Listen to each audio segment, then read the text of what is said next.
अन्याय अत्याचार तीच व्यक्ती सहन करू शकते जी मानसिक, शारीरिक आणि आर्थिक दृष्ट्या अत्याचार करणाऱ्या व्यक्तीवर अवलंबून असते.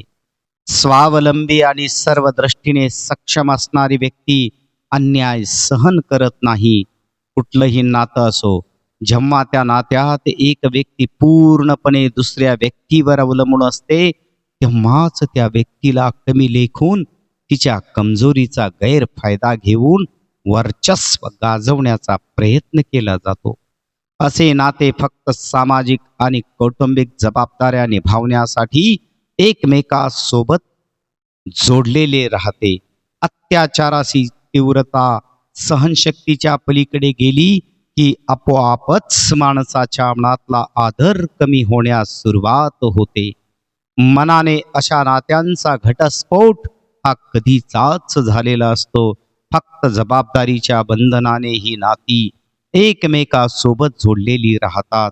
समाजात कितीतरी अशी उदाहरणे आहेत जिथं नवरा दारू पिऊन मारहाण करतो, शिवीगाळ करतो, पण बायको सर्व सहन करते.